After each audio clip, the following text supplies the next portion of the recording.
preparation, we now come to season finale of the UAE4 Series 2026, and we return to the Lusail International Circuit that goes the 2025 proceedings. Into this weekend, we've got three intense races ahead of us, and the battle for the title rages between Alexander Bondarev of Ukraine and Consani of France. And after qualifying earlier today, it's the Frenchman that draws blood with a pair of pole positions. Try his best to get the title fight down to just a mere few points. It's going to be difficult. This circuit is very fast, but very high on tire reduction, and with over 30 degrees Celsius air temperature, that means it's going to be a tough battle. All of our competitors here in UAE4 for the season finale.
"705 kilometers we've traveled to move from Dubai Autodrome to the next round of the UAE4 series here in Lusail International. And with 24 covering Alexander Bondarev and Andy Consani in the race title fight, qualifying this morning was particularly significant, as not once but twice did the Frenchman Andy Consani put himself into pole position.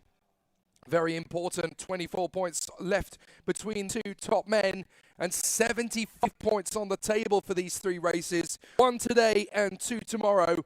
This title could be just the same as it had in times gone by in the winter time at the beginning of the season in 4 categories out here in the Middle East. It could go either driver's way. We've seen it go down to the wire. We've seen the fight switch in the final weekend of the season very dramatically 2 years gone by. Shades of Tucker Tarpanen versus James Wharton, and even Freddie Slater versus Kiara Lazari and Kian Nakamura-Berta. Could see similar here in UAE4 now that the fight is on between Alexander Bondarev of Ukraine and France's Andy Consani. Hi everybody, Jake Stantz back in action once again, and a return bit to the Lusail International Circuit in Qatar, the beautiful country where so much history, beautiful Arabic culture reigns supreme. Every time you drive through here, the country seems to get bigger, still has a beautiful nod to its tradition. It is a fabulous facility, this as well. One of the best new circuits to have been built in the 21st century, and it is almost active every single day. Even last night, our test sessions, the circuit was open up to the local joggers and cyclists here in Doha, as they put a fantastic performance last night to showcase how many different routes you can take around this circuit. However, it'll be a more traditional one for the UAE4 Series competitors, all 38 of them.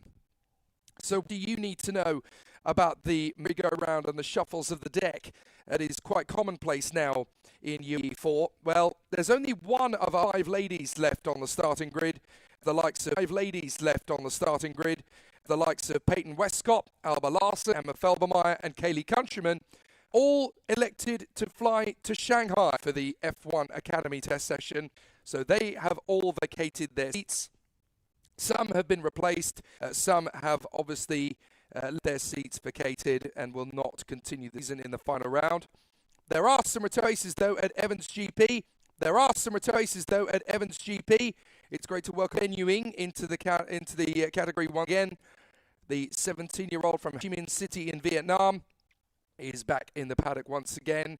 As too is Alex Shun, or Nanzhi, of Hangzhou in China, the 15-year-old racing for Pinnacle. We also get to see the return of the very talented Rafael Mason, the Singaporean, who is actually the oldest driver in the field, 21 years of age, a very late starter to the world of singles competition. He only made his debut single-seaters last year, having prior to that been racing in the Infiniti Miami Series Asia karting categories, which are growing all the time. And that's actually where I've just come from. 10 days of motorsport out in Kuala in Malaysia on the brand new L1 International Circuit, looking for the UAE4 Series drivers of the future. And boy, oh boy, have I got some stories to tell you over the course of 2026 for those who want to like, subscribe and hit the notification bell on my own YouTube channel, Racing Voice.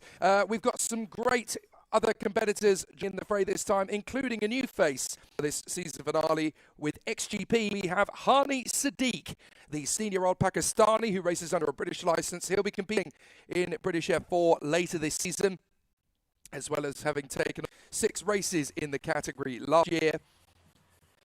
And it's to see a welcome return for Pinnacle as well. The Andorran Amivaka Lancev is back in the paddock. So great to see a lot of races that are familiar from the start of the season. Some returning, but of course all of the familiar contenders up at the top end are going to be very strong. This man has got a lot of pressure on him here. It's our Bader Al Sulaiti, the newest winner in the UAE4 category, other than Christian Castoya, and the first ever from his nation to win at this level.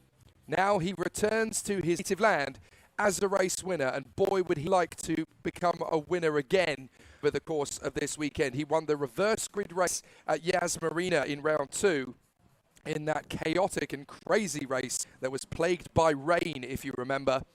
Nasser Al-Thani there, the teammate Bader Al Sulaiti, the other Qatari in the field, and good to see him getting ready for his home event as well.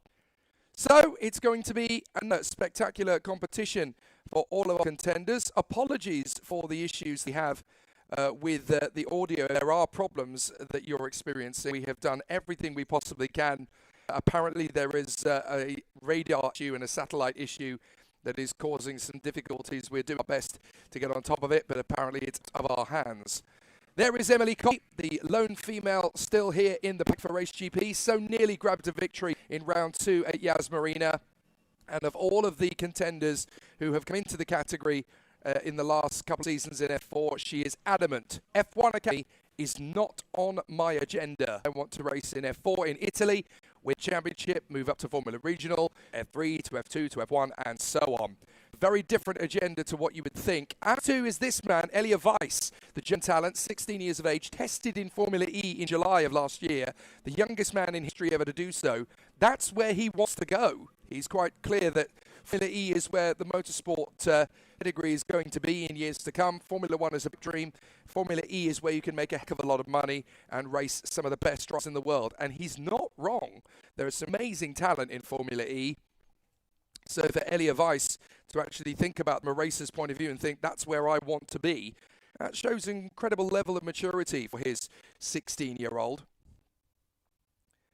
So we'll see if it's going to be a long trajectory to get him there.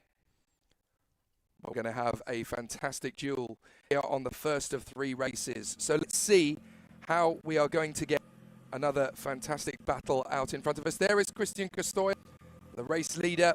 Last out in Dubai, he picked up his first victory. So a brilliant chance for him to continue to add to his talent. He is currently 2nd in the rookie rankings. There is the Romanian, Cosma, for the Prema Racing team. He has been flying the flag for his nation, the young man from Bucharest. There are only 2 drivers on the starting grid who have managed to score a point every single race this year.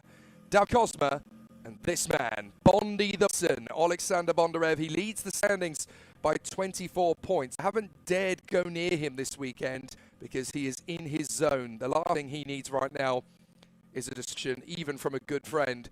You just want focus on the job ahead. As does this man, the Italian stallion, Niccolo Maccagnani, part of the Ferrari Driver Academy from this season. A man who nobody had really heard of 6 months ago. Now he is right up at the sharp end. And there's the man from Istanbul, Alpak, very talented 15-year-old. The Formula Trophy UAE champ tail end of last year. Let's see if he can get himself back on the podium. Almost got the pole position in the first session. And there is Kingsley Zhong, the Chinese ace. Look forward to another exciting battle for him, the 15-year-old from China, having just come out of the world of karting and straight in to F4 racing. So the competitors getting ready for another exciting bout, and we are excited to see what happens as we continue on. So the drivers will get their signal to head out onto the race circuit. When they get that, we will be able to go and do our 2 exploratory laps of the Reconnaissance laps, they are known as.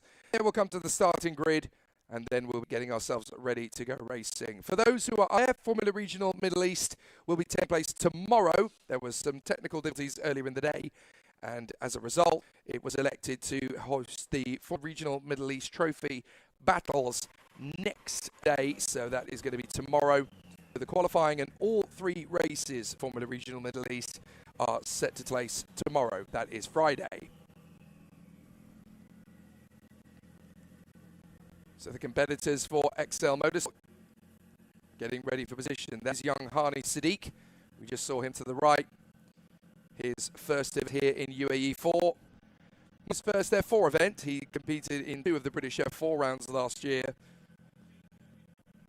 Still very much a new boy, so he will still be under very close scrutiny from everybody to see how he gets on.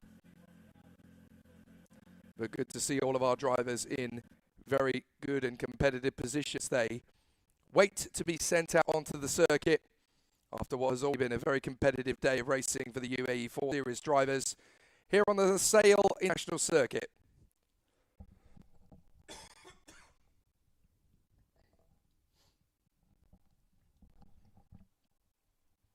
So apologies in advance for sound quality. Apologies as well for my voice quality, because I've not been feeling particularly well the last 48 hours. But do not fear, nothing could have held me back from being in the commentary box for this particular event.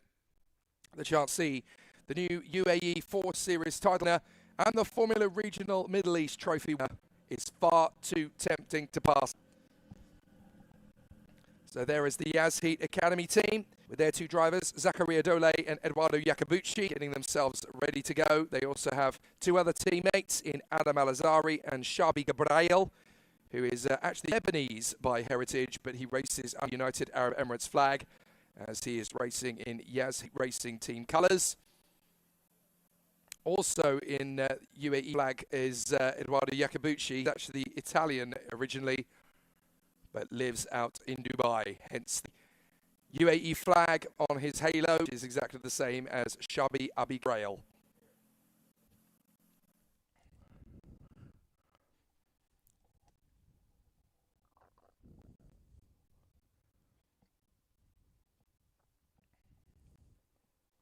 So we wait for the signal at the end of the pit lane, and then we will be ready to head out onto the starting grid. But with Andy Consani in pole position, alongside Alexander Bondarev, is the 2 title contenders going at it wheel to wheel into turn 1. It'll be fascinating to see how much patience Andy Consani have. It really is going to be an exciting battle for all of our contenders. 38 of them across 28 minutes plus the additional lap on the Lusail International Circuit that has played host to Formula 1 for the last few years and MotoGP for even longer than that. It's also, of course, the now current season opener for the FIA World Endurance Championship. So these guys definitely get to play on a world-class motorsport venue, a fabulous country.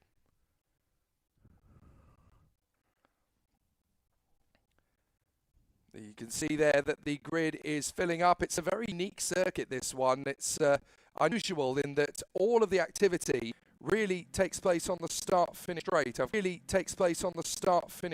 actually got the circuit map next to me on the right-hand side. It's unusual in that there are no real grandstands anywhere around circuit other than on the main start-finish straights. Very unusual in its makeup, but once you get out into the main part of the wilderness, you've got the Qatar Motoring and Motorcycle Federation Academy building up towards turn 4 and 5.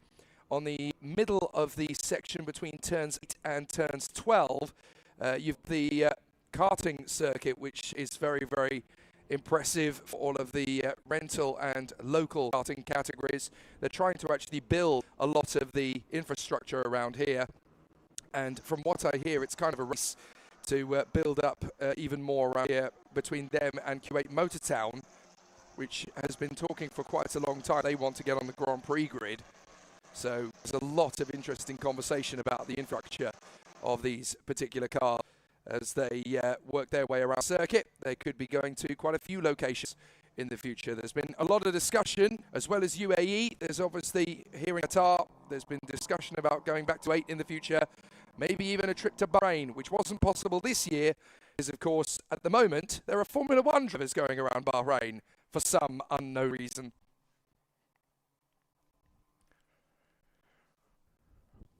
So the contenders just getting to know the circuit again after not having driven the course since about 1:45 this morning. 1:45 this afternoon, I really say. Like I said, not feeling particularly well. If I make mistakes, you'll know the reason why.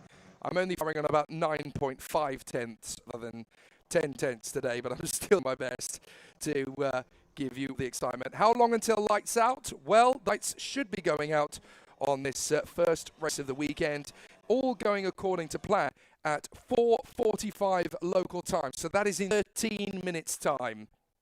So that gives you a bit of an idea to the starting procedure and process. It's nowhere near as long, drawn out, convoluted as Formula One, and that's because we haven't got so many spectators, quite so many celebrities out on the starting grid. Not that we won't have any, because there are quite a few famous faces walking up and down this paddock, as there have been since the start of the season. The likes of Jock Clear, the Ferrari Academy maestro, and the former race engineer to Formula One champion Jacques Villeneuve back in the day. There's a couple of Formula One drivers in their own right here, coaching and tutoring either their son or their chosen driver. The likes of Enrico Benoldi is in the paddock. He is in the paddock looking after young Bernardo. There's also great to see once again Vitantonio Liuzzi, who's helping out at Prema. As of course is Juan Pablo Montoya, who's looking after the Formula Regional Lease Trophy driver Salim Hanna, Colombia. So there's actually quite a few celebrities up and down the paddock here.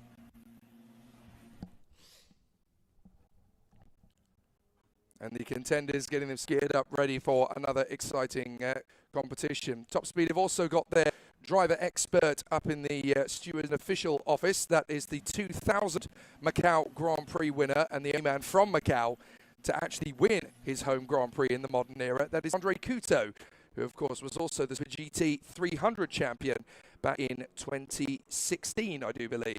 If not 16, it might actually have been a year before Jenson Button won it in GT 500. I'm sure someone on the stream will correct. There's definitely going to be a couple more encyclopediacs who are out there. Is that a word, Jay? It is now. So the drivers through the pit lane at the end of their first reconnaissance lap, they so choose to drivers through the pit lane at the end of their first reconnaissance lap, they so choose to take a second one. 99% of them will almost certainly choose to take that second lap because they'll want to get as much into the groove as humanly possible.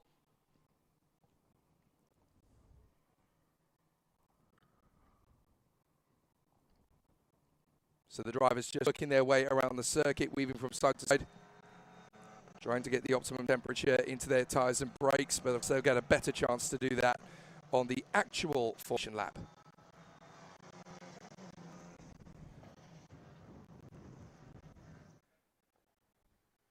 So the competitors just getting themselves dialed in and worked out. For those who are asking about the audio difficulties, apologies for that. It is to do with a satellite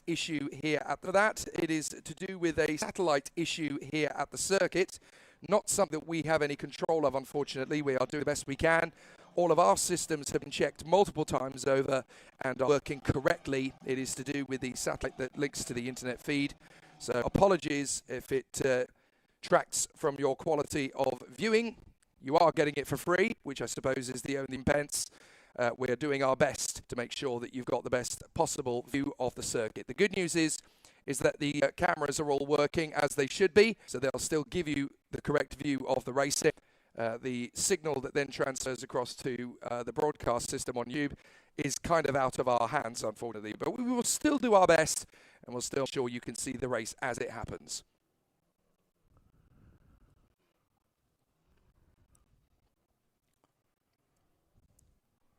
So all of the competitors making their way to the starting grid, along with the returning faces, the likes of Ben Yuing, also Vladimir Vaksev, and one man whose name I didn't mention, and I really should have done, who is returning to the Middle East, having taken race victory last year. The number steep, the 18-year-old from Rapatsi in Latvia, Thomas Stolchmanis, racing for PHM Racing. Drove with Prema last year, now racing with PHM. Won in the F Middle East Championship last year. Also drove with RPM in the regional European competition. So he definitely has an incredible amount of talent and certainly is the highest driver up there, flying the flag for Latvia.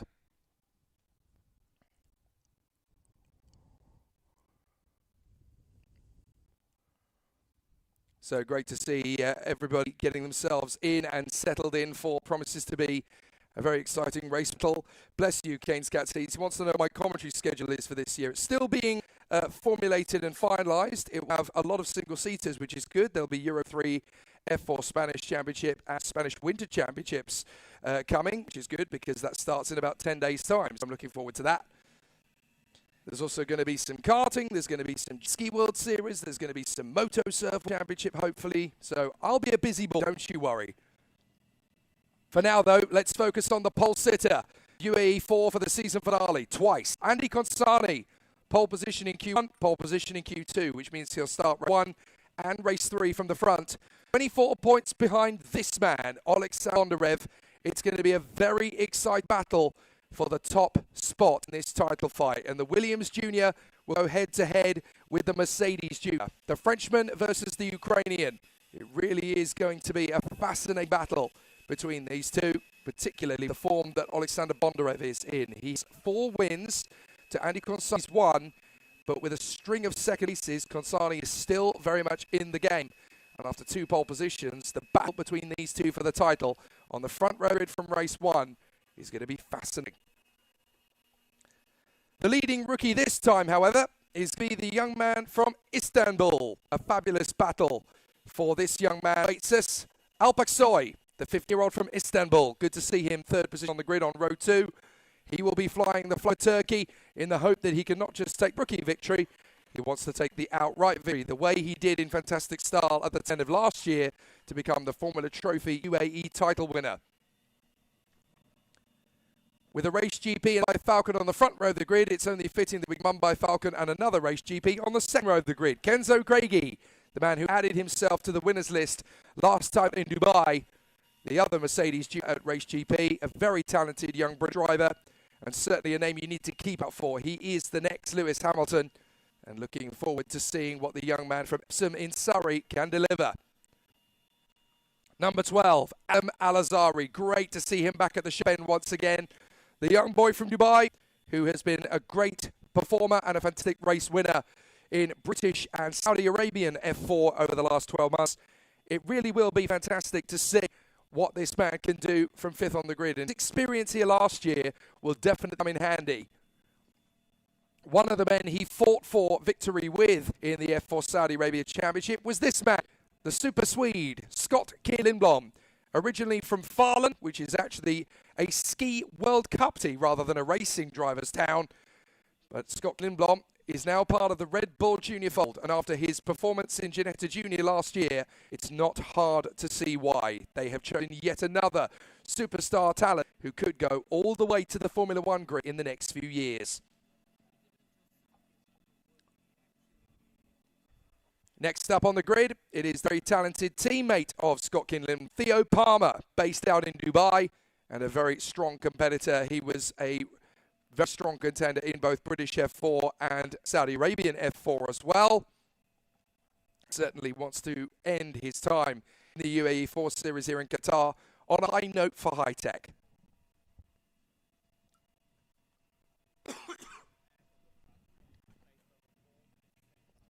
Next up on the grid is the man who joined the winners roster in Dubai. Fabulous performance from young Christian Koya. Literally one of the freshest faces to step out of karting and in cars. Under the guidance of Aaron Hughes, who looked after Bianca Bustamante in F1 Academy back in the day, well, Christian Stoyer is definitely a very strong contender for the future. 15 years of age from Xileda in Galicia. Next up on the starting grid, it is the very talented Italian Jacopo Martinese from Torresano in Lecce in the beautiful Italian region Puglia. And he will have a big opportunity again here to put himself into the points. He has scored points every week so far this season, including a podium finish last time out in Dubai. So his pace just getting better and better all the time. If you want to look at one driver in the top 10 who has made the most progress since the start of the season, it's hard to ignore Jacopo Martinese.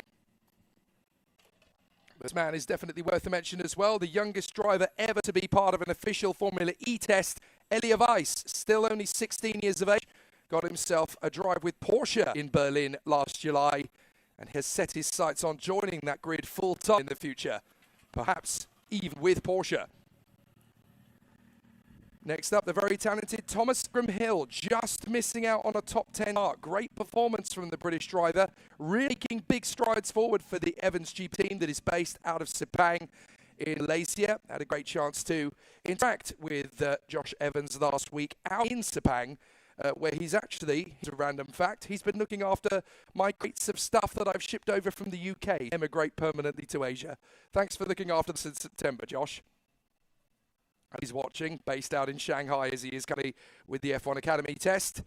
There is the number 60, Thomas Stolchemanis. Great to see the Latvian back in the paddock once again. PHM team taking him on because they know exactly what kind of pace he's able to deliver. He won a race in the F1 Middle East Championship last year, as it was known, back in UAE4 in 2026. And though he's just outside the top 10, he's on the cusp of a reverse grid pull for race 2 tomorrow, and he'll want to take advantage of that.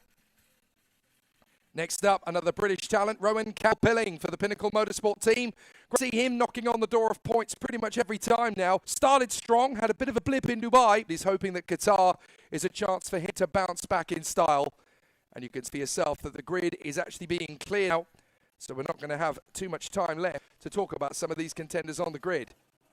Next up is the number 15 for Excel Motorsport. That is Joseph Smith. Still making steady progress, this time qualifying his teammate Jarrett Clark. Only by a handful of places on this occasion.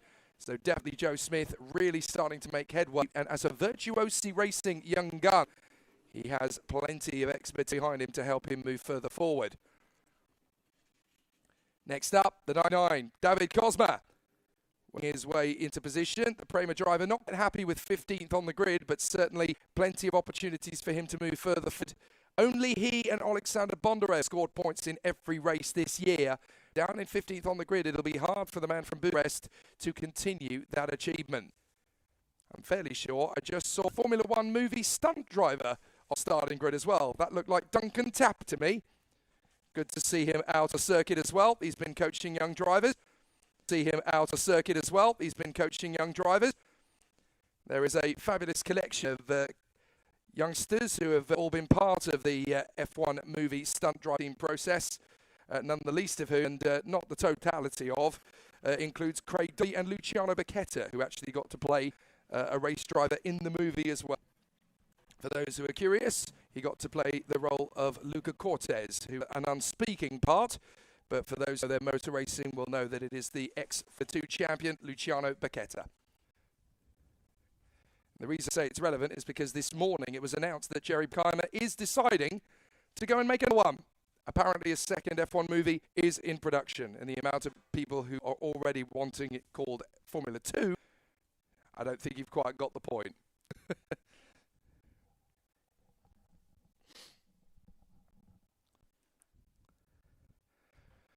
So the contenders now lined up in their positions on the starting grid for the Formula Middle East finale. The first 3 rounds of UAE4 Formula Regional East Trophy will take place tomorrow.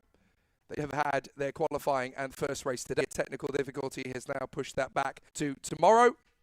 So the UAE4 series will have their first race on a Thursday afternoon. Not bad, eh? You even get a little bit of motorsport sneaking in before the Bathurst weekend. So Andy Konsani to the right of your picture, left hand on the circuit itself. Alexander Bondarev to the left of your picture at the front of the grid. Title leader, 20 points to the good. Green light on the gantry, so going around for 2 exploratory laps.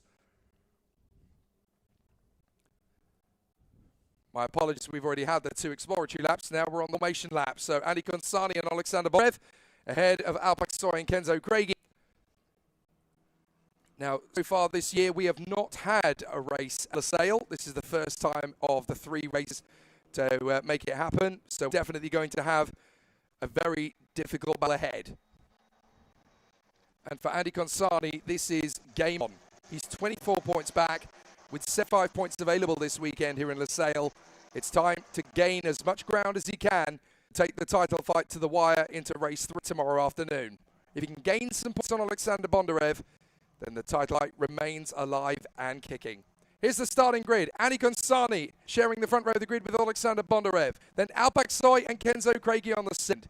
Adam Alazari is beside Scott Lindblom. Then Theo Palmer beside Christian Costoya. And rounding out the top 10, we've got Jacopo Martinese and Elia Weiss. Then it's Thomas Ingram Hill and Thomas Stolchamus returning to the table. Rowan Campbell-Pilling beside his countryman Joseph Smith. Da Cosmo is beside the Italian Niccolo Macagnani. Bernardo Benoldi, his best grid of the year, alongside Jarrett Clark. Then Platon Stin and Ben Ewing. Kingsley Jung is beside the Hungarian Tamas Genda. Florentin Hatimer is beside Dominic Šimek, his teammate. Rafael Weiss lines up beside Jabal El-Sabah. Jabal Abrail is beside the new boy, Hani Siddiq. Vladimir Vekalantsev is beside Emily Koch, who really struggled in qualifying. Beda Lighty alongside Eduardo Yakuchi. Brock Burton and Zakaria Dole, Ryusha Nakazato and Sunan Ji. Back of the grid, we'll have Nasser Altani and Luke Pasquinetti.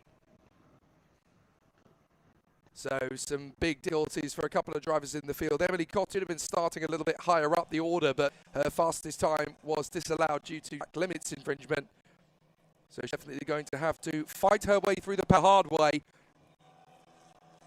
But it really will be very tricky to see all of those contenders work their way forward. There's quite a few out of position here. And this is a circuit that has traditionally got a reputation for being hard to take. But one thing the drivers have told me is that tyre degradation is very high on this particular circuit. We know the stories from Formula One that can be very, very exhausting racing here as well. That's because high temperatures coupled with the high humidity. Well, the sun is set, so it's 38 degrees Celsius temperature, 29 degrees Celsius temperature. The humidity has plummeted all the way to 23%. That's still really high. It is if you're an Englishman anyway. So Konsani Bondarev, front row the starting grid. And then we'll have Aksoy and Craigie, Alazari and Lindblom, Palmer and Costoya, Martinez and Weiss, Ingram Hill and Stolchamus, Campbell-Pilling and Smith, Cosma and Macagnani, from Benoldi, Clark, Costa, Ewing, Zhang, Gende, Hatimer, Šimek, Eisen, Al-Sabah, and then Abrail, Sadiq, Vekalantsev, Kotti, Al-Sulaiti, Yakubuchi, Bern, Dole, Nakazato, Ansher, Altani, and Pasquinetti. 38 cars will race around the Losail International Circuit for 28 minutes plus the additional lap.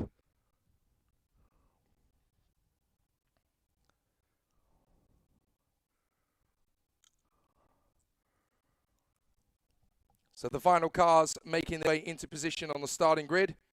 Apologies in advance for any audio quality you may suffer, but you will get the entirety of the race brought to you live, free, and in your living room. So the final car on the grid then, Andy Konsani on the right of your picture, Alexander Bondarev on the left of your picture. They will battle to turn one as we get ourselves ready for racing. The green flag flies on the back of the starting, and we will have the lights come on. When they go out, we'll be ready to race here in Qatar. Let's race in Losail! Already a couple of drivers not getting away. Looks like Adam Lari's gone nowhere. Hopefully everybody avoids him, which they do. A couple of other drivers getting away either. But Konsani leads Bondarev. Aksoy already trying to struggle. Craigie as Bondarev tries to go right round the outside of Konsani. There's not a lot of room between them. Bondarev gets onto the curb, but he keeps the in-line for the next left-hander. Konsani has his nerve though, so Bondarev has to bat of it and hang back in second position. And Craigie going round the outside of Aksoy to get into third position. position and into gravel at turn 1. That's one of the PHM's 97. So that looks like Platon Costin, I believe, already into the gravel turn 1. Very disappointing indeed for Costin. But so far, Consani leads the way. Craigie has a look on the inside line to move past Aksoy as Skotkin Lindblom tries his best to get up into 4th position. Big one wide in the background. Couple of drivers running out wide. Safety car is called. Safety car. So the safety car is going to be deployed, and that is for Platon Costin out at turn 1. So that is out at turn 1. So that is unfortunate that the safety car is now being called as Lindblom tries to get his move there on the inside just as the safety car timing screen comes up. So Platon Costin out of his car and walks away from the scene of abandoned machine. So Lindblom not quite able to get past Kenzo Craigie to get through. So no need to worry about whether there'll be a penalty or not. The short answer is there won't be. So now we've got Consani in front of Bondarev, Aksoy, Craigie, Lindblom and Palmer. Reconnaissance from Castoria, Weiss, Stochamas, who's up into 10th. Really disappointing for Alizari. Oh, and that's one of the pinnacles that didn't get away first time of asking. That is Vladimir Verkalantsev. So Vladimir Verkalantsev unable to get moving initially. Hopefully he will actually be able to get started. Meanwhile, the 4 cars that move on the start along with Verkalantsev, Adam Alizari, Lucas Pascanetti, Nasser Altani and Shabil Abi Gabriel. So all of them involved in that on the start with a couple of cars obviously not moving initially. Vladimir Verkalantsev car didn't move at all. So a couple of drivers then having a bit of a difficulty as they move their way further forwards into the second lap.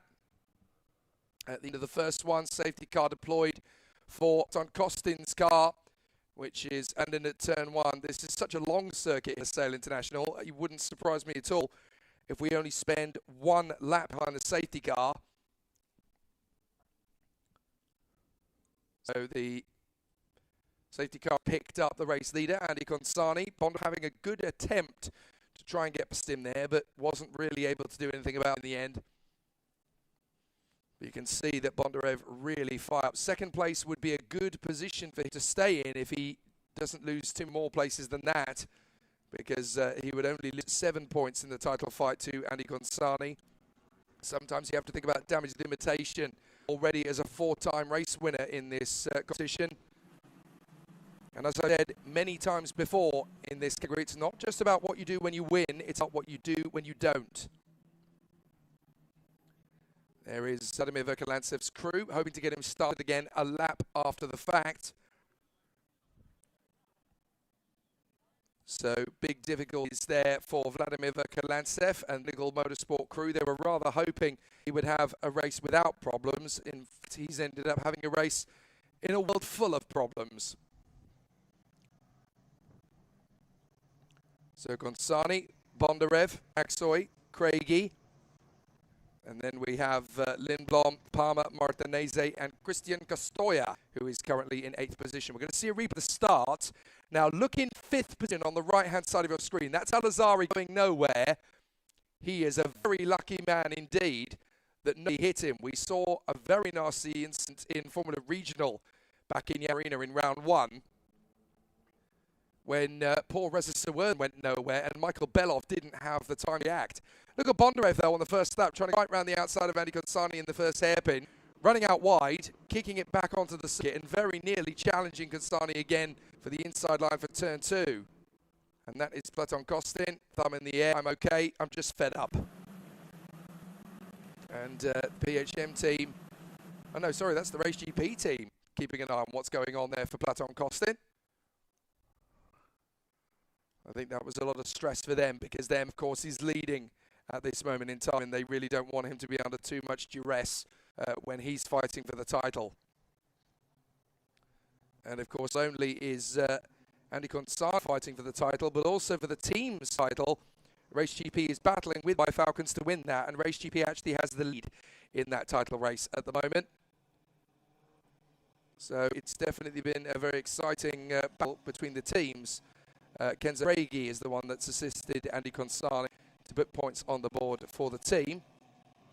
So he certainly wants to keep it going as long as humanly possible to that big advantage they've got. Now the safety car is going to stay out for a second lap. We would have had the command by now that the safety car would be coming in. So clearly that particular point where Platon Kostin's car has gone off turn one is just a little bit more precarious than we first thought. So it's particularly easy to move that car.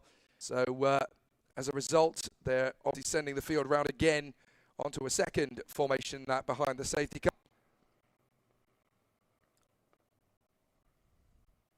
So we're working our way further forwards to get onto the next part of the lap. All smiles in the QMMF squad, the Qatari Motorcycle and Motorsport Federation team, with their drivers from Qatar, Beda Al Saiti and Nasser Al Thani. Of course, that is also code for high tech because they have 4 cars in that particular garage. 2 of them are painted in the QMMF Motors colours, and the other 2 are painted in the silver high-tech and the Red Bull Junior colours. I'm surprised that Platon Kostin's car is still there at turn 1. The recovery vehicle must be in a rather unusual position for that particular car to still be there at the first corner. It's unusual. Normally, the recovery crews are pretty good here. So I'm not entirely sure what the situation is for recovery of that particular car, but there are certainly no marshals on the scene, are there, up at the first corner? At Yas Marina and at Dubai, they're obviously pretty light on their feet and pretty quick to the scene of the accident. But on this occasion, it'd be in a rather precarious position that the recovery vehicle is based on this particular circuit. Got to remember that this circuit is not used quite as often in the year for racing as the Yas Marina or Dubai Autodrome race circuit are.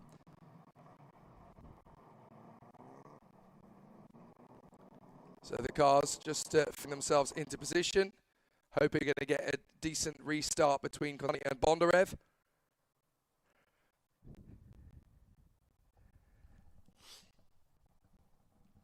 So we'll see what the competitors will be like on the restart. Hopefully it'll be at the end of this coming lap. We're going to see a replay again of the start. So Konsani pulling straight across Bondarev.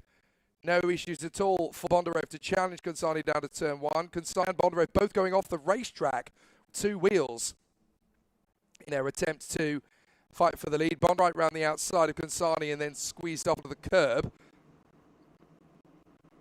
And then, of course, having to settle second position. That shows you how both drivers want it. They are both going to battle for the 3. There is Platon Kostin's car. Stationary. What else are we going to see on the lap? Whoa! We're going to see a Trident exiting stage right. And a spin. Goodness me, that's one of the Yazheat cars spinning around. That's the 55. That's Abi Gabriel. So Abi Gabriel getting involved in that. We might even see his car facing the wrong way in the background. Do we? Yes, just about. Almost hidden behind the barrier.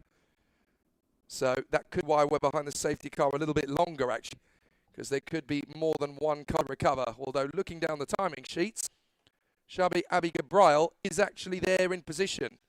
So he's rejoined after that spin, albeit at the back of the field.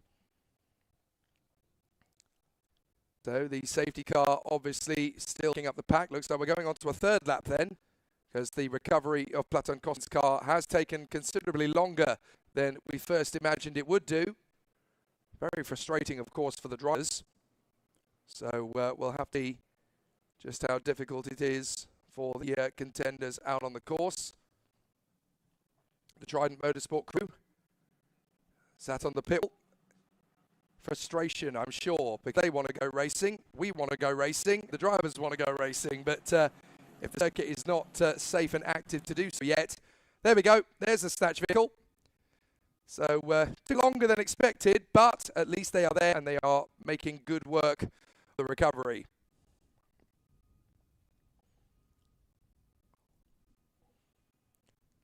$18 minutes left of the first of the 3 races this weekend for UAE4 series. I keep falling into that trap. It's not the weekend, is it? It's this week. Because, of course, the third and final race will be finished in time for some of the drivers to fly to Bathurst to go and watch. I think that Brock Burton will want to get down to Bathurst as possible. He'll want to watch what's going on. Oh, and now David Cosma David Koz's car is stationary. So what's happened then to the Romanian? Well, David Kozma's not going anywhere. So this is going to be the first race in 2026 in the UAE4 series where he doesn't score a point. Well, that is very disastrous then for David Kozma, and that certainly throws his immaculate point score up into thin air. That's very unfortunate indeed for the Romanian. So could have been a lot worse, of course, but certainly his car stationed on the circuit. That means, of course, might end up behind the safety car for another lap if his car is in a precarious position. And we're red flagged. Oh my goodness, we're being red flagged. So the race is being red flagged out on the circuit. It's going to go live on your screens very shortly indeed, but the race is actually being stopped. There we go. Race is red flagged at 16.5 minutes roughly.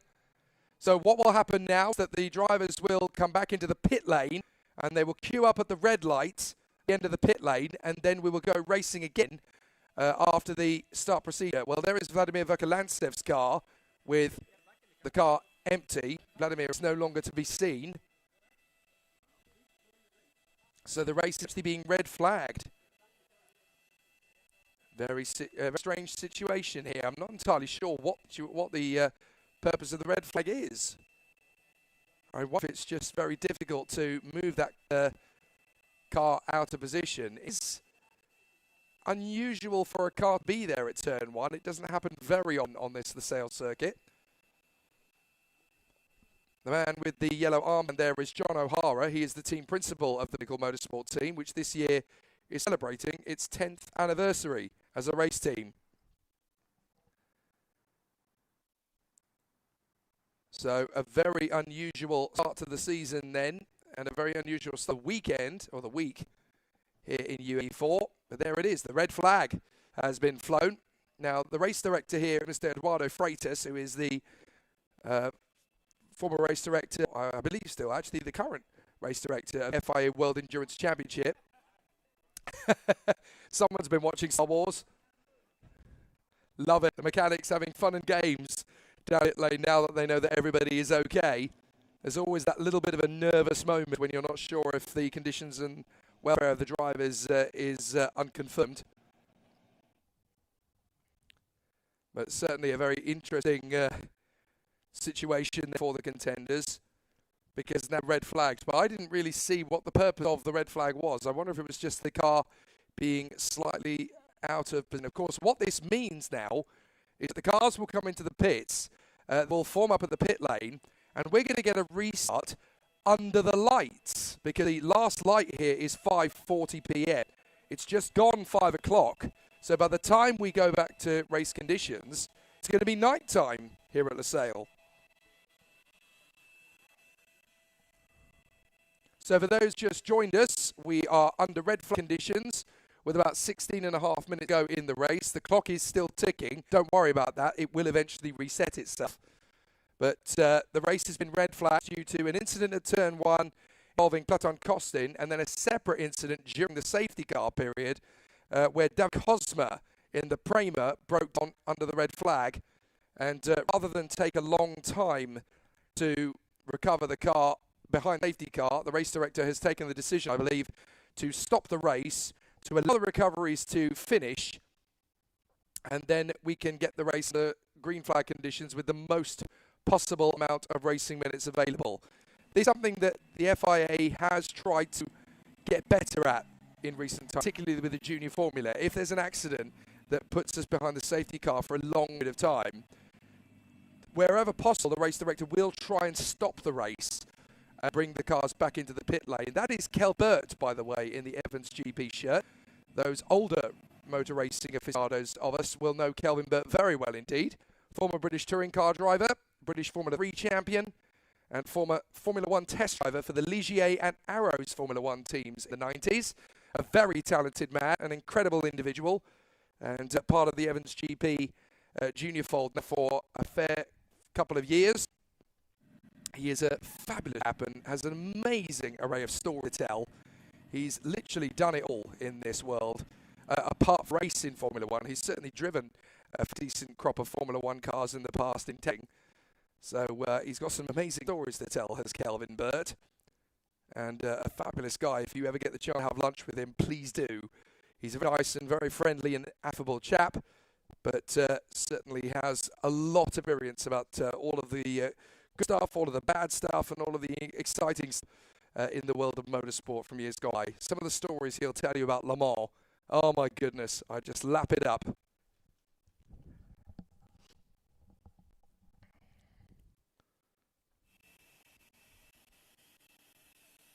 So those are brought back into the pit lane then, and forming up at the pit lane. And they are in their original race positions order up to the red flag. Now the clock has been reset, so it will reset itself. And I think we're going to 17 minutes plus the additional 1 lap when the race is finally reset on the tyre.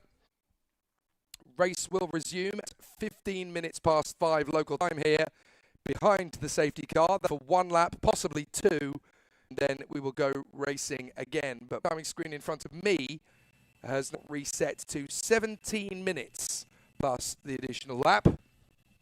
So that clock is going to be reset on your screens to 17 minutes plus 1 lap. That's what we'll get for the remainder of the race. For those who have only just joined us, we had a red flag because there was an incident at turn 1 on the first lap involving Platon Costin.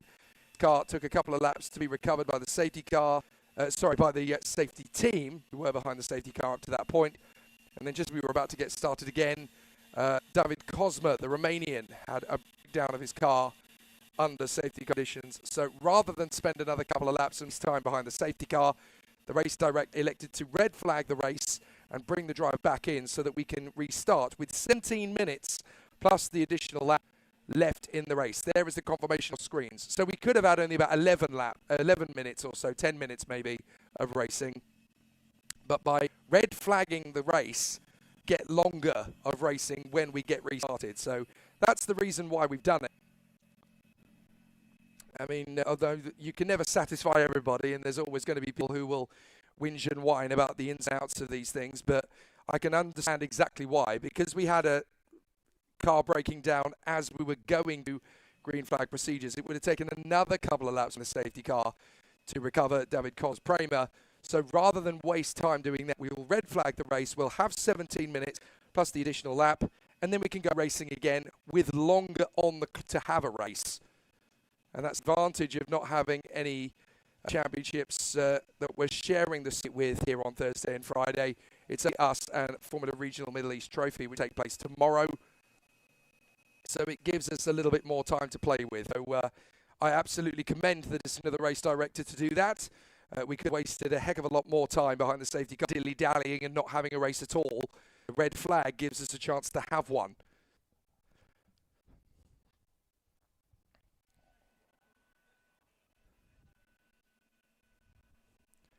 So the fun and games of the end-of-term atmosphere are rife down the pit lane. That's that's Jacopo Martinez, I should say, bantering with his race engineer there.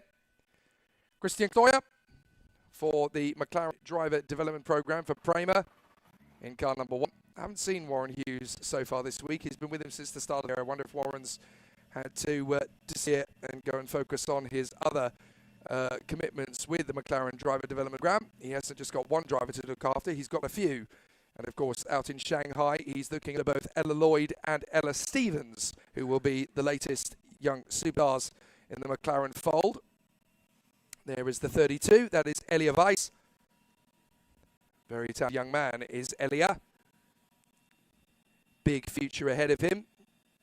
Son of Claudia Hurtgen, the most talented female drivers of the last 50 years in motorsport. Go and have a look at Hurtgen's racing pedigree. My goodness me, was she a great talent in her prime. And the 16-year-old from Munich is definitely continuing the family tradition of racing.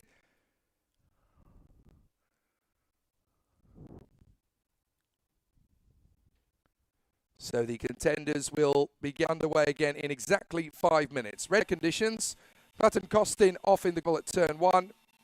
Safety car, 2 laps, became 3 laps. The third and final, we think, safety lap. David Kozma broke down in the Prema, so other than prolong the agony and with the desire to go racing again. We red flagged the race, rather carried on for another 2 or 3 laps behind the safety car so that we can actually have a race. The Evans GP team keeping themselves ready and to the situation around them. The team that is based on Sepang International Circuit in Kuala Lumpur, Malaysia, the home of the Formula One Grand Prix of Malaysia from 1999 all the way through till 2017. And the man who won in the F4 East Asia there last time it raced in Sepang was this man, Niccolo Maccagnani, who's already a UAE4 Series win under his belt. He got the reverse grid win in round 1. As the safety car has been exchanged. Looks like we've traded an Audi for a BMW. Just as well, we've got plenty of course cars here at Lusail.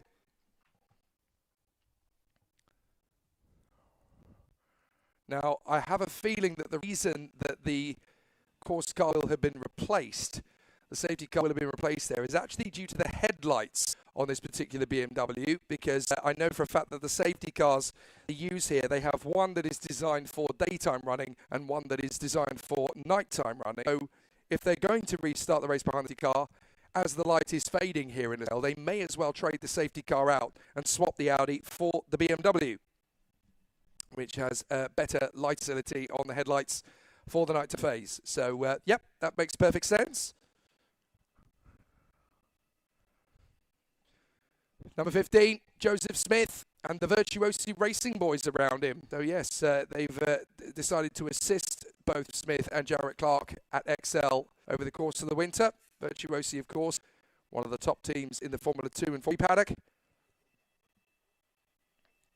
And we will go racing again in 3 minutes' time, in the 17 minutes plus the additional lap of race. Now, of course, we will restart the race and the clock behind the safety car, which has been changed over due to the night timing that we are about to get from this particular race battle.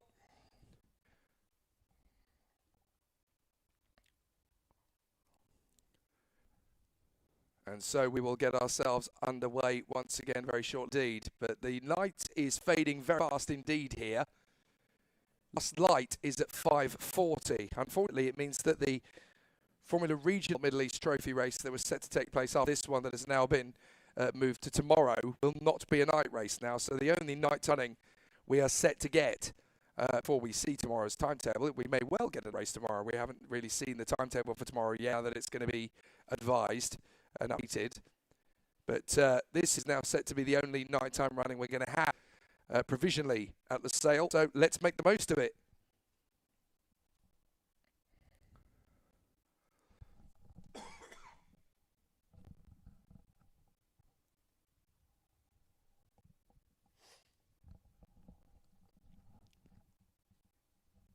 So the contenders getting ready to go out onto the circuit once again then, ready for the restart. Will be 17 minutes plus the additional lap of race 1 of 3 of the UAE4 Series. Adi Konsani and Alexander Bondarev on the front of the grid. Let's talk you through the order before we go racing again. Konsani leads from Bondarev. Alpak Soy is third in front of Enzo Craigie. Then Scott Kin Lindblom P5 ahead of Theo Palmer. Then Jacopo Martinelli, Christian Castoya, Elia Weiss, and in 10th place. And the final point is Thomas Stamanis. 11th is Thomas Ingram Hill. The rest grid pole of 12th position set to be Niccolo Maccagnani at the moment. Then we've got in 13th place Rowan Campbell Pillings. He's got to overtake him if he wants the reverse grid pole. Jarrett Clark and Joseph Smith from Kingsley Jean Dominic Shimek. Then Thomas Gender, Nada Benaldi, Jabba El Sabah, Rafaelson, Hani Sadiq, and Floton Hatima in front of Beda Al Sulayt and Emily Cotti, who's already made up 7 places up to 25th. Brock Burton, Zachary Dole, Shunanji and Eduardo Yakabuchi. Then Ryushka Zato, Adam Alazari recovering after his stall at the initial start to 31st. Lucas Pascanetti in front of Nasser Altani, Chabi Abi Gabriel, and at the back of the field be Ben Nguyen. Now, I'm not entirely sure whether Vladimir Kalantsev is going to be able to restart again. No, he's not. His car is just abandoned in the pit lane. I'm surprised they haven't pushed that into the garage, actually. I think they're still trying to justify whether or not Vladimir Kalantsev actually go racing again. Maybe they can't, I don't know. Or maybe they're trying to justify whether it's possible. Pavlo Kostin is out, and so too is David Kozma. So the green light goes at the end of the pit lane, and we're back to racing conditions. The safety car leads us out, and we will be under race conditions, although the safety car start.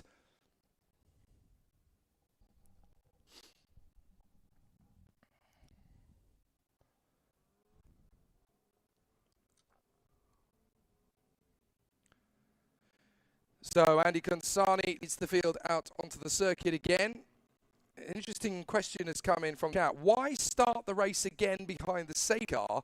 The conditions are perfect. Unfortunately, on this occasion, as we look at Andrea Kostic, the Serbian who's going to be racing in Formula 1 of the Middle East Trophy tomorrow, it's nothing to do with the conditions. Once you red flag a race and the cars are brought into the pit,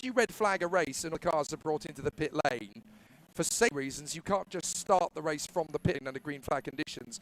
You have to start the race from safety car conditions to bring them back onto a rolling start procedure on the start-finish way, as it is the most safe but also the most even and fair way of a race to restart again. I know that everybody watching the junior categories or even motoring as a whole for very long, some have watched it for many years and know this, and to them it's common sense. To others, they're still getting to know the sport, and it's a question. So you can't start the race immediately from green just because the circuit's dry. If the field is bunched up together in the pit lane under red light conditions, then you have to start the racing with a one-lap safety car procedure in order to get us back to race conditions, just because it is the safest way. Now, interestingly, Karim El-Azhari 1159 says you can make a standing start. You certainly can in Formula 1. The rule has been introduced into junior single-seaters. Karim, you have the experience to be able to make those kind of conversations, so why not suggest it? I know for a fact that Karim has a lot of experience in the world of racing. He's been a fantastic competitor in all sorts of different sports car and touring car disciplines over the years. But it will be fascinating to see if the competition will continue in favour of Consani or in favour of Bondarev. It all depends on whoever gets the best start off the restart, ultimately. Yes, under safety car proceedings, different championships have different regulations. In UAE4, it's done to rolling start proceedings because it is seen as the safest way. Safety car in this lap, so we only get one lap behind the safety car. That's good news. It means we can go straight to racing. And as you can see, Sani and Bondarev have already been left by the safety car to back up the pack, which is exactly what they're doing. They're currently approaching to 14. Safety car is going to bring itself back into the pit lane, and we're going to go back to race conditions.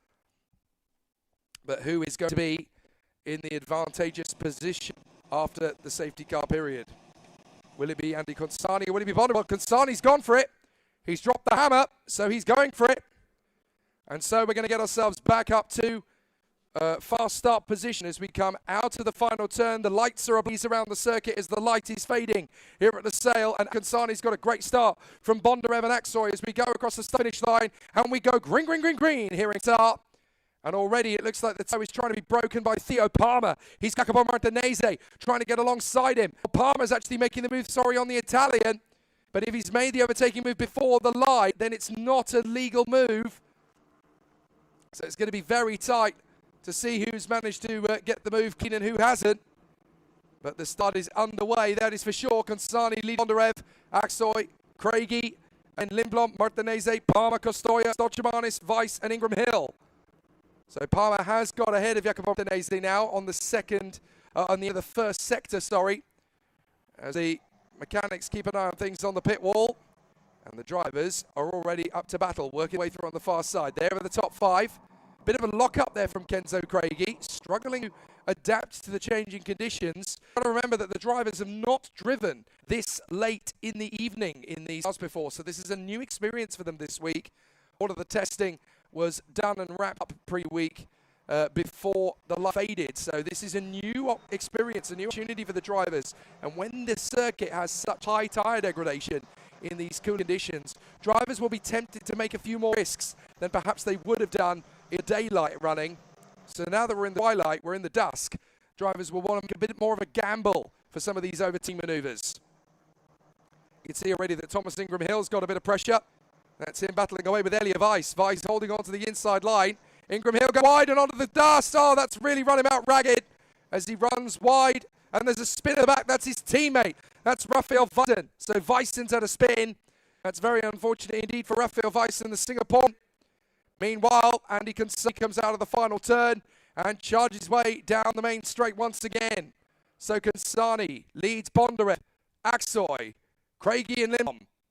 Oh, and there's two cars running wide out of the final turn. One of them's a Pinnacle. Is the other one a Pinnacle as well? Well, it looks like one of them is barely able to come through. That's one of the Mumbai Falcons, I believe, running out wide on circuit again and rejoining.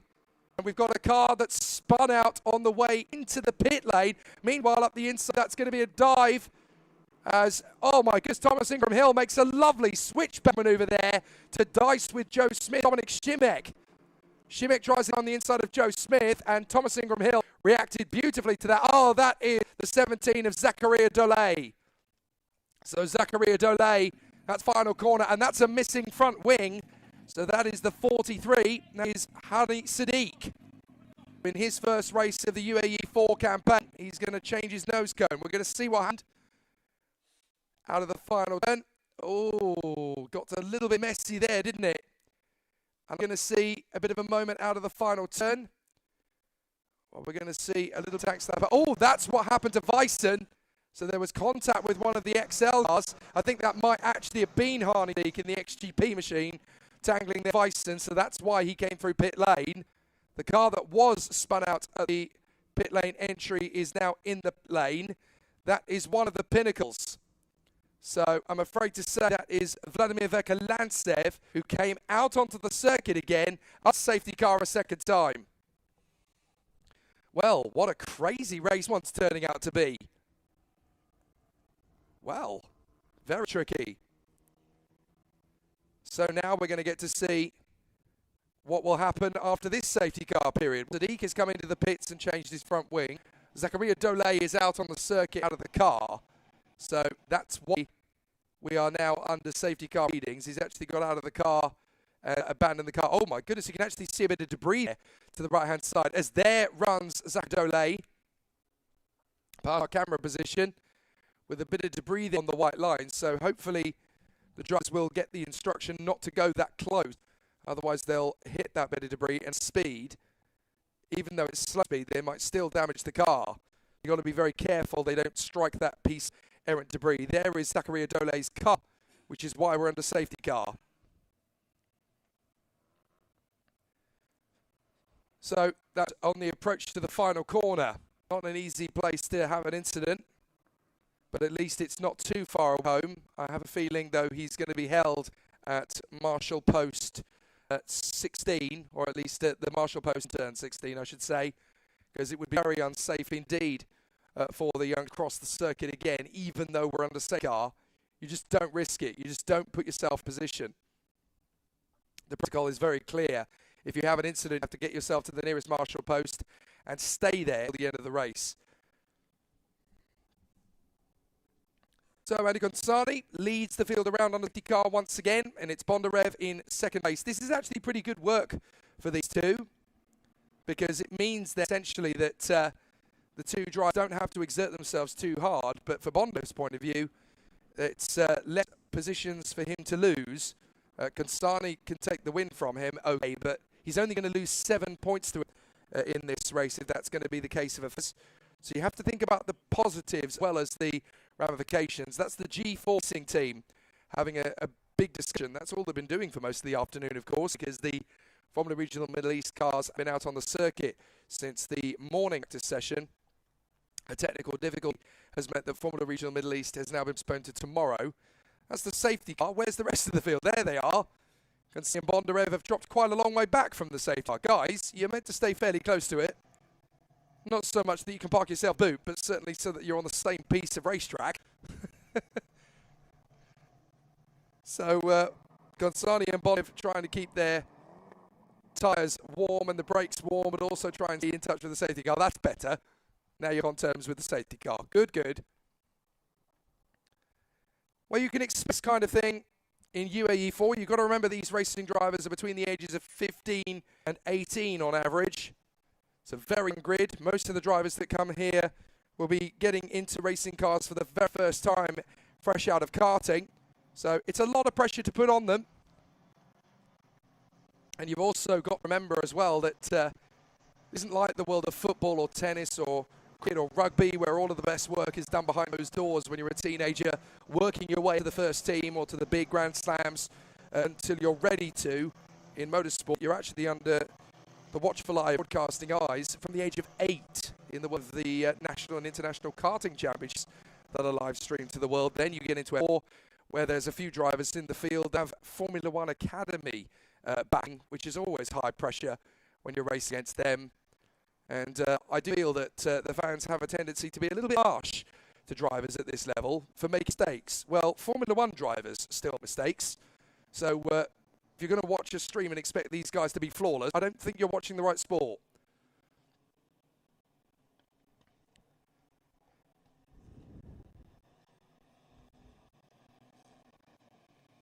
So Consani, Bondarev, Aksoy, Craigie, Lindblom and Theo Palmer, the 6. The other 4 points paying positions are Joel Martinez, Christian Castoya, Tom Alcimanes and Elia Weiss. See, there is that errant bit of debris. I'm not quite sure from this what exactly that is that's come off the car there. It's a bit difficult from this angle to figure out exactly what it is, and I'm not the technically gifted of person. So I'm sure there's going to be people up and down the paddock who will know exactly what car that is. And there is the extraction vehicle ready to get to the scene to move the car. But it's a very long circuit here. And we don't quite have the same amount of resources and facilities that Formula One do. They come here with their multi-million pound budgets and their dozens of extra course cars and vehicles. You have to take these things into context. You're not watching Formula One for a high subscription fee. You're watching UAE4 for free on your laptops.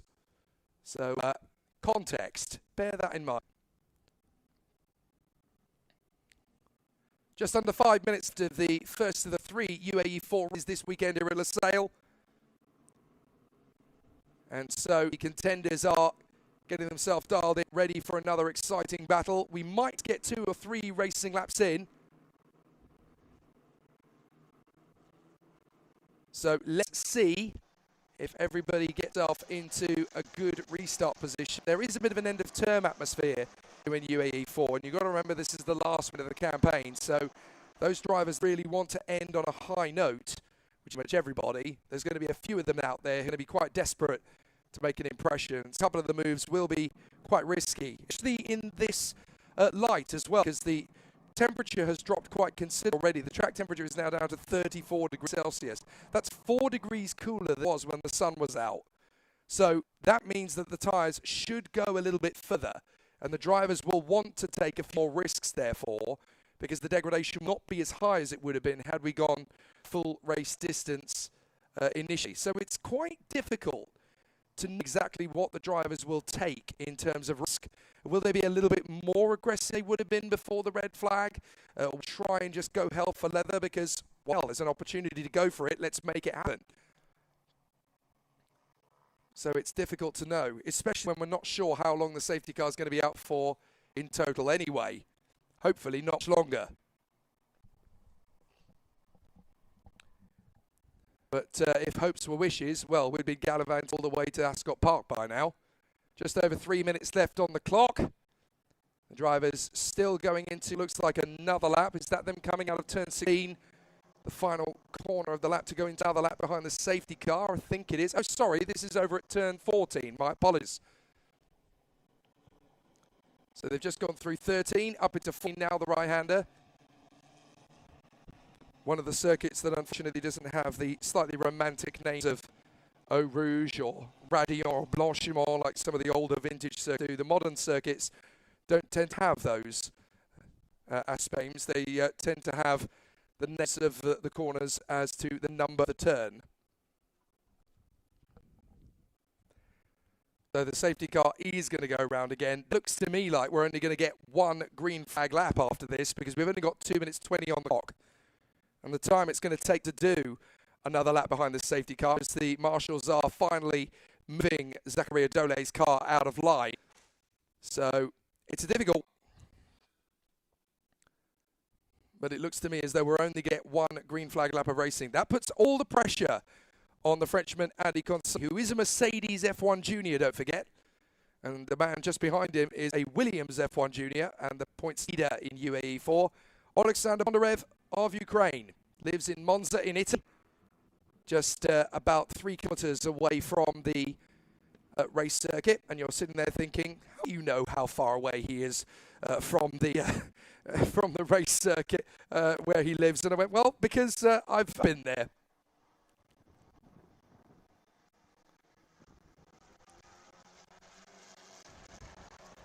Fortunately, the relationships and the friendships that you build with young drivers in karting and F4 is such that I've been very, very happy to spend social time with a lot of these kids after TIG events and after F4 events.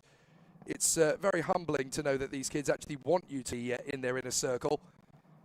Kind of crazy to think that a lot of these guys I've known since they were no higher than my elbow.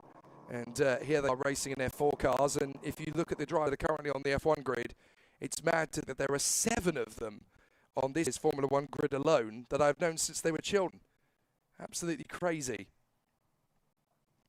Formula 2 makes me feel old. Formula 3 makes me feel very, very old. So how on earth do you, how do this grid makes me feel when there's 38 cars on the grid and 35 of them I've known since they were about 9? So with just under 30 seconds left on the counter, we're going to have, I think, just one green flag lap of racing. Safety car will be in at the end of this lap. So we're going to get one green flag lap of racing then. That's all we're going to have for. But hey, we still get that. So Bondarev is going to have to push hard here to get ahead of Andy Consani. It's all down to the front to get a good restart.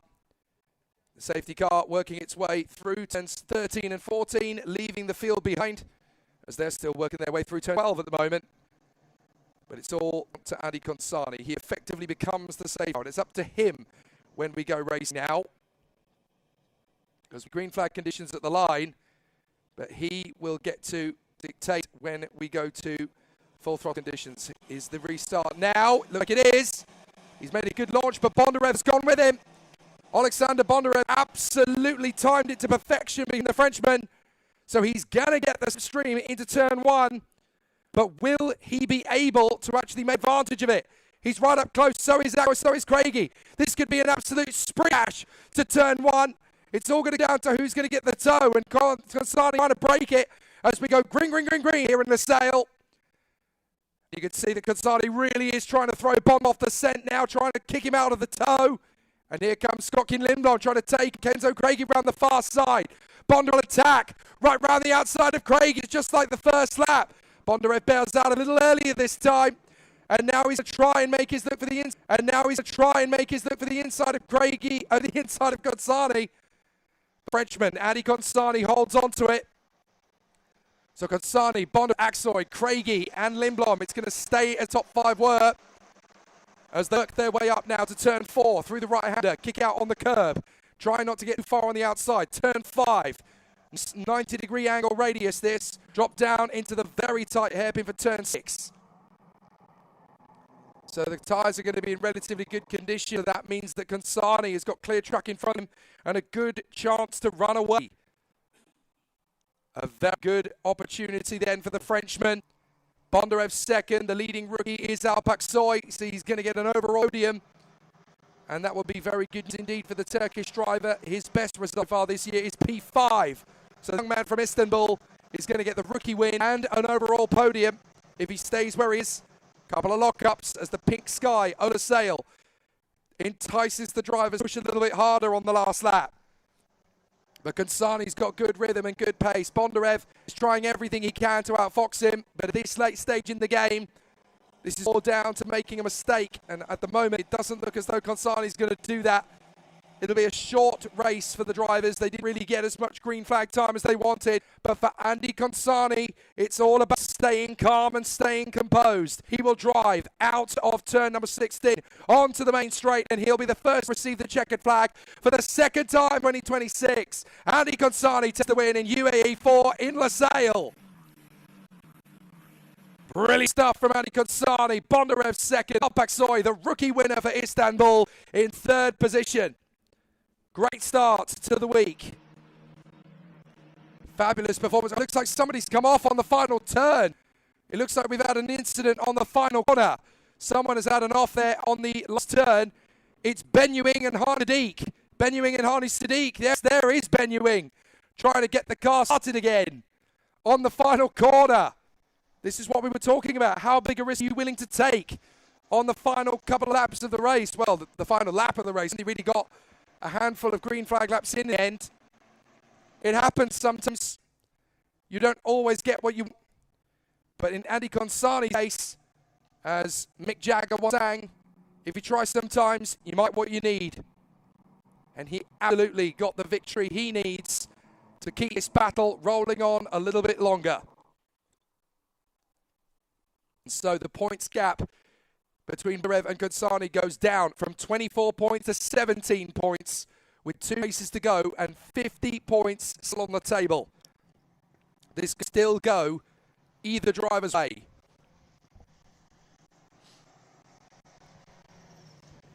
So a really exciting battle in the closing stages then, as Konsani tried his best to show up Bondarev.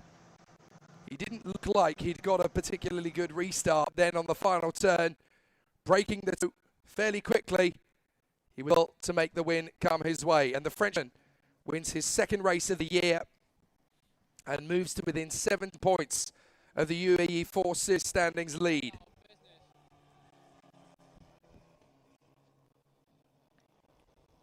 So it was certainly a difficult one for all of them who were hoping to make up some overtaking moves.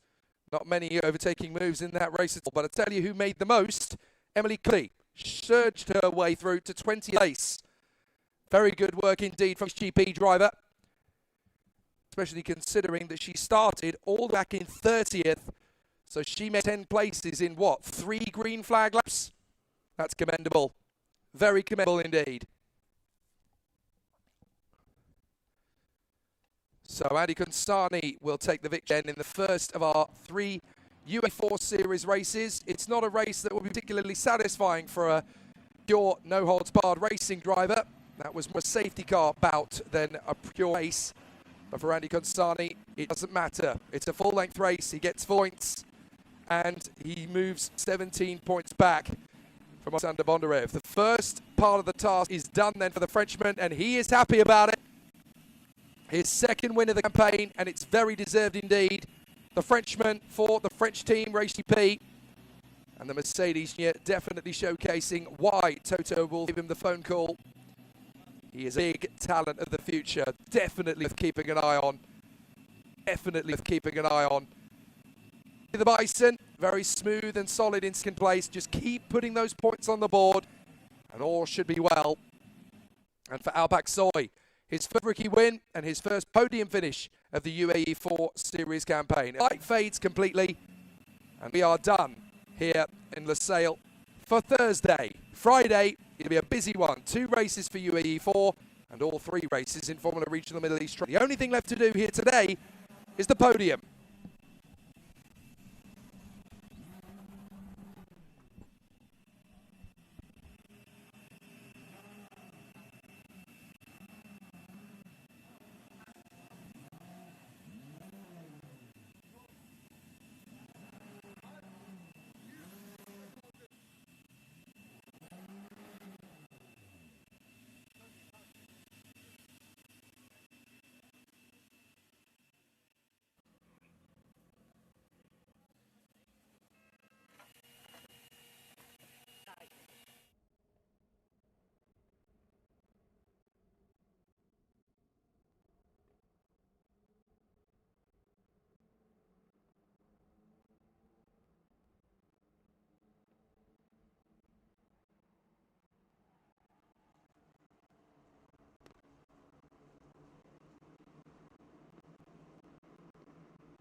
Great performance, Alpak Soy, his first overall podium of the season and a rookie victory here in the sale. In second position for Ukraine, Alexander Bondarev. Continuing his title campaign with another useful 18 points on the board, but your race winner for France, Andy Gonzalez. Battling through the fever, he has made himself a race winner first of our three encounters. It's now honored to invite Mr. Jonathan Wells, the motorsport manager for Pirelli Tyres, Middle East, African Indian region, to present the trophy. First of all, to our driver in third position for Turkey and my Falcons, Alpak Soy. In second for Ukraine and my Falcons, Alexander Bondarev. And our race winner for France and Race GP, Andy Gonzalez. And last but by no means least, our rookie winner for Turkey and for my Falcons, Alpak Soy. A hearty congratulations to our drivers then on the UAE4 Series podium for race 1 here at Sale in Qatar. 2 busy races to come, but a fitting end to the race day here under the floodlights in Qatar. 2 races to go to wrap up the title fight in UAE4 2026. And our 3 drivers, Andy Gonzalez, Alexander Bondarev and Alpak Soy, now get to get busy with busy.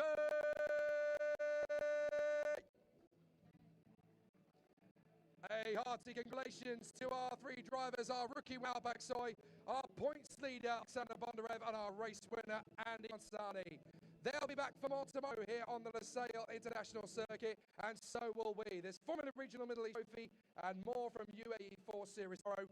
From me, Jake Stanton, and all of us here for Top Speed Racing Events Limited and everyone in the UAE4 and Formula Regional paddock. Thanks for watching. We'll be back for more of the same. So, same race, same place.